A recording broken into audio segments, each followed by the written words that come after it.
Hello, welcome to Theology on Tap. My name is Andy, and I want to ask this question today.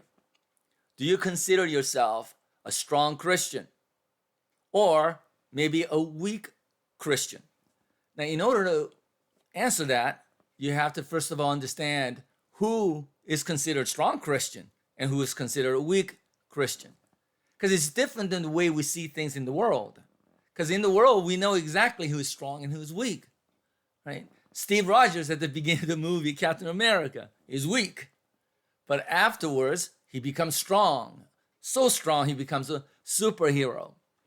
Right? When it comes to sports and health, we know because we studied, we understand, we know what to do in order to be strong. So you have to have discipline to work out, to eat right, and do whatever you can to become strong.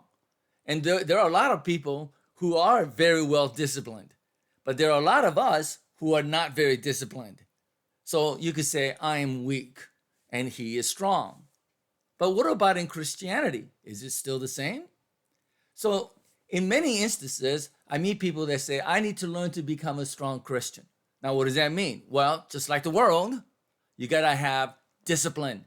You have to discipline yourself. You gotta wake up early. You gotta pray first. You gotta pray at the end of the day. Pray throughout the day, ask God for forgiveness, go to church. There are many things that we figured that we need to do and what not to do, right? What is right and what is wrong. And we need discipline in order to do what is right.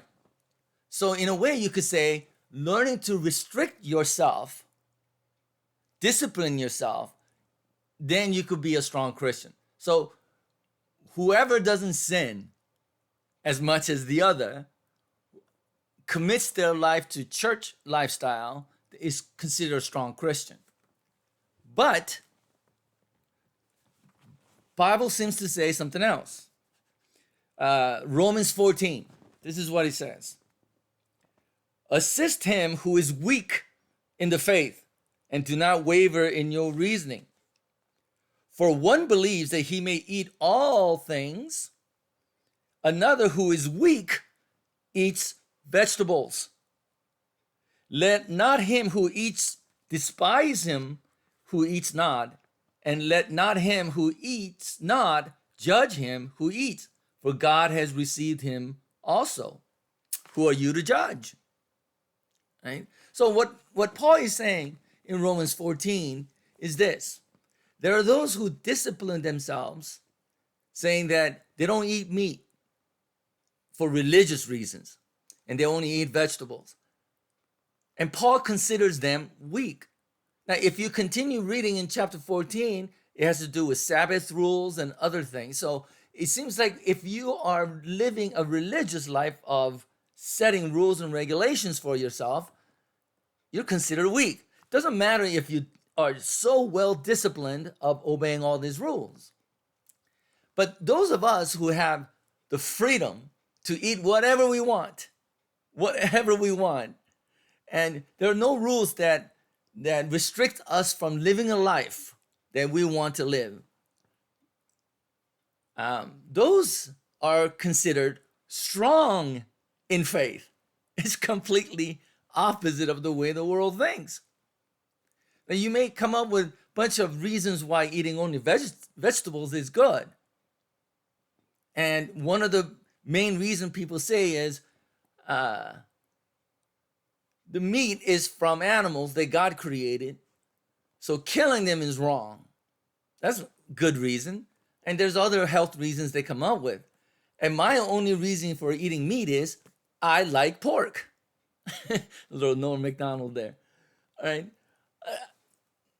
I'm sure scientifically eating meat is good as well, but that's not the point. The point is I have the freedom to eat whatever I want, and what things that I don't eat, whatever I do not want to eat.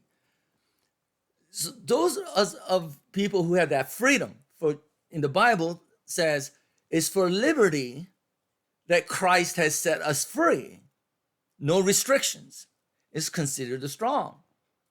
Now, I'm not saying that those who are weak, restricting themselves, I don't despise them because the Bible says not to, and I don't judge them.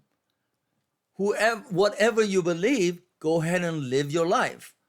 But for those of us who have the freedom to do whatever we want, we should not be judged either from those who restrict themselves, because both of us do things in a way to glorify God. Right? So let's not judge one another.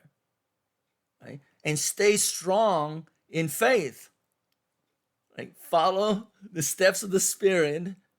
God has given you His expressions in your life. Be free in His Spirit. That's what it means to be strong. Be strong in faith, my friends. God bless you, and I'll see you next time.